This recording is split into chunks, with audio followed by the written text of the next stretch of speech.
This is 40k Today. Small enough to fit on the new minimum-sized boards. Clever enough to work out what kind of terrain we're in. And Overwatch, we get that for free. Hello and welcome to 40k Today. This is your daily 15-minute news, views, and interviews show that covers the entire hobby of Warhammer 40,000. I'm your host, John Damaris, and today on the program, we talk to the one and only Archon Skari about our poll question of the week.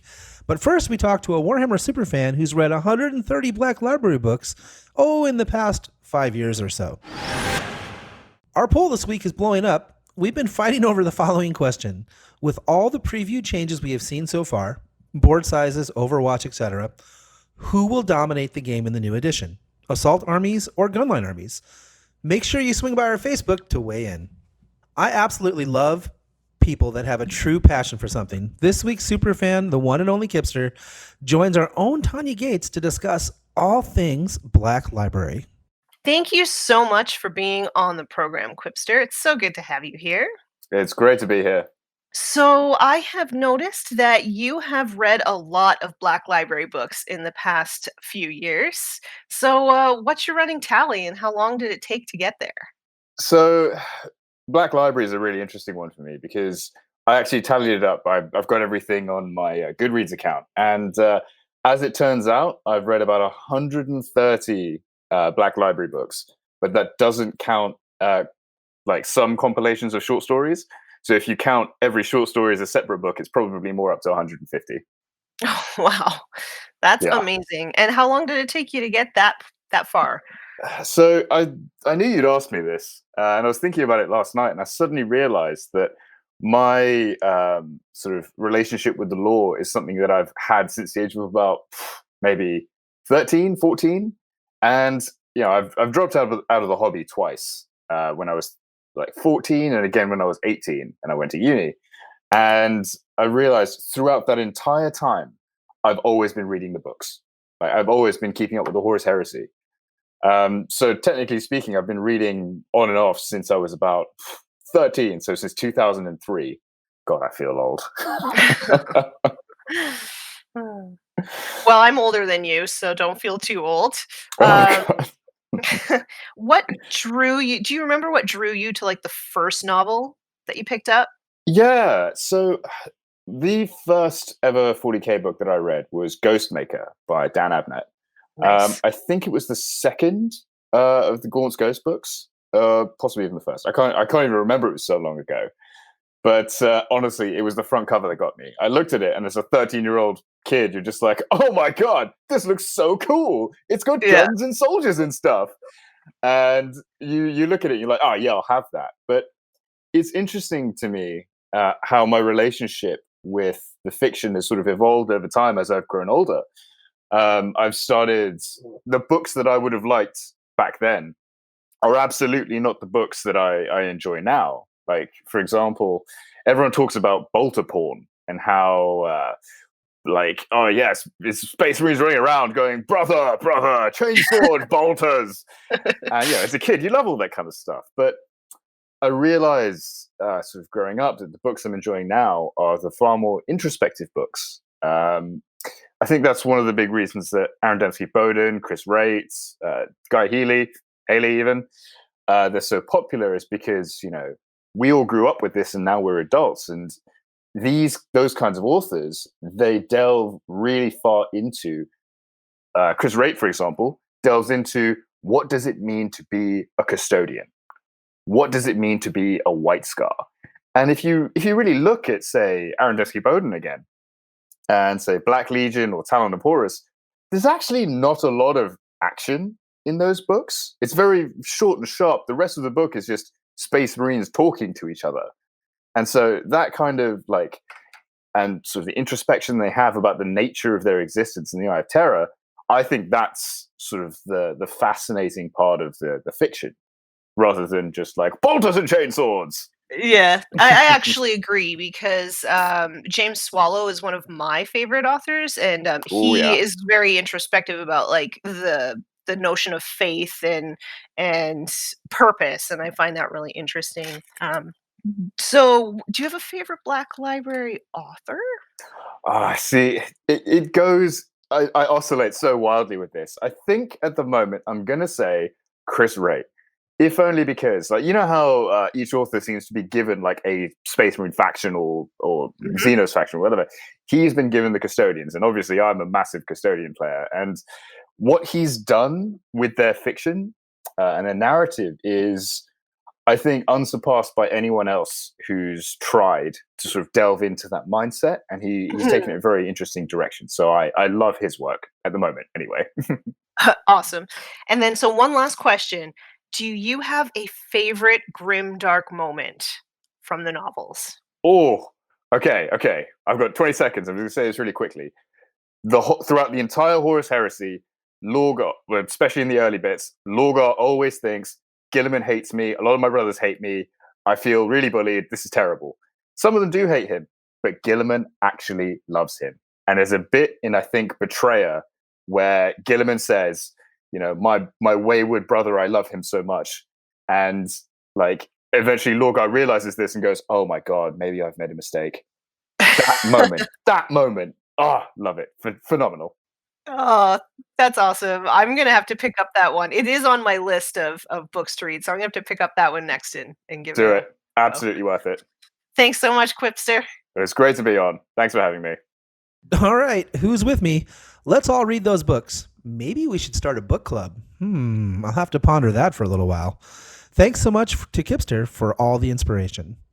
Next up, the denizen of the dark himself joins me, the one and only Archon Skari. Today's episode of 40K Today is brought to you by Frontline Gaming. Frontline Gaming is a one-stop shop for all your Warhammer hobby needs, discounted products, American-made gaming mats and terrain, and a full line of miniatures painting service and daily hobby content. And this can all be found at frontlinegaming.org. And welcome back. With our poll question being so polarizing, I thought it might be fun to ask one of the more experienced players what they thought. I got Archon Skari to sit down and answer the question, who will dominate in 9th edition? Gun lines or assault armies, based on what we know so far. Okay, 40K Today listeners, we have a very special treat. I am joined by the one and only denizen of the dark himself, Archon Skari, and we're going to talk about this week's poll question because I think it's an interesting topic. We're going to talk about what we think, based on what we know about 9th edition so far, who will dominate, ranged armies or assault armies. Skari, why don't you go ahead and kick us off and tell us what you think. What do I think? Well, I think many things, John. And everybody out there. Now, I feel like 9th edition is going to change a lot of the core dynamics of the game as we see it. From its inception, Games Workshop has sort of pushed the idea that close combat armies will improve and be better. They've made terrain more relevant, blocking line of sight better, giving negative modifiers to hit, for example, when shooting through it. It's just going to be a cleaner system. They've also hinted at the tactical reserves rules, which should have been previewed by the time you hear this, hopefully. And that will also help you get your close combat Gribblies into close combat a lot faster. However, on the flip side, they have also previewed things that make shooting very powerful. Tanks being able to shoot in close combat with things that they're engaged in. A stratagem that allows you to essentially fall back from combat when you're effectively tri-pointed, which would usually mean that you're going to be stuck there. So what's going to be better, shooting or close combat? To be honest, I feel that shooting is still going to be as powerful as it has been in 8th edition in terms of power level.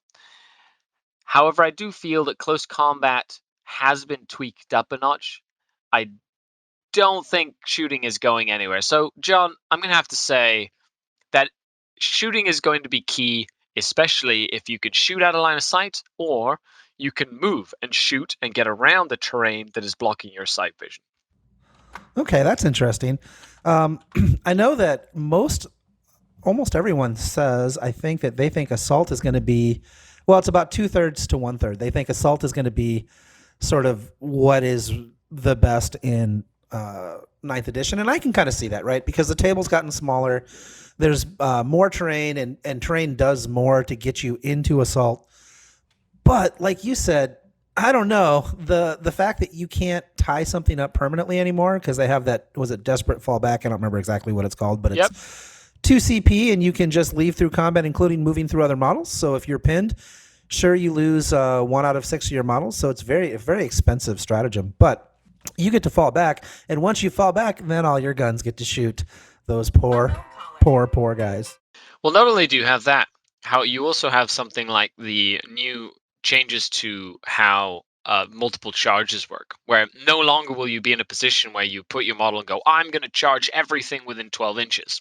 Believe me, we've all been there, where you're hiding in the corner of a building and your character's just going to say, I'm going to target everything I can and roll the dice and see what I want to go get once I roll the dice.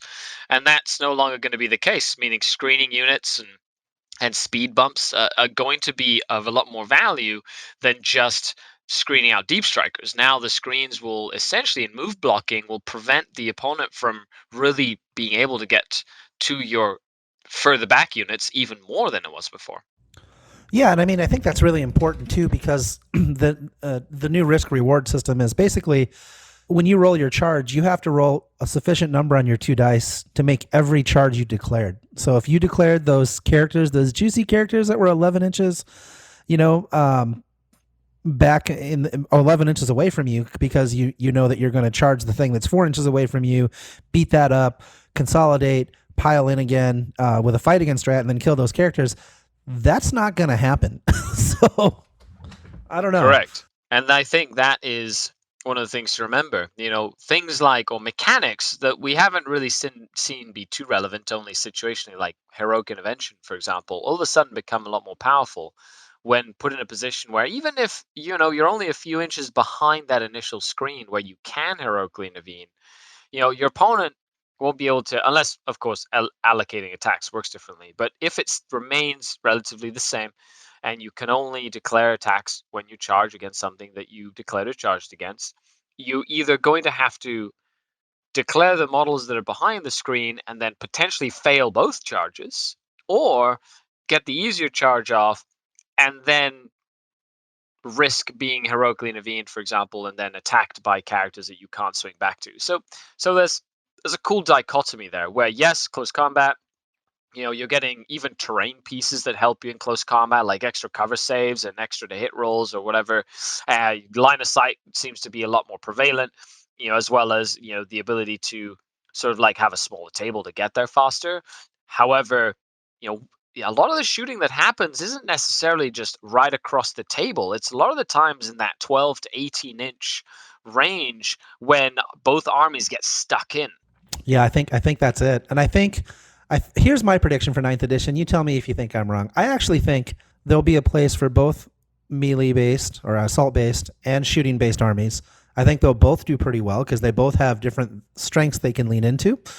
And I think what's really going to be the most telling part about 9th edition is, and I think it's going to be a faster game. I think we're going to get stuck in quicker, and I think it's going to be deadlier, and games are going to finish just in general faster. I agree. And that is excellent. I love it. I love just putting your models down, rolling dice, seeing who goes first. It's getting down to the nitty gritty. There you have it, folks. Skari says the game's getting deadlier. Thanks, Skari. No problem. Regardless of how it shakes out, it certainly looks like the game is going to be amazing.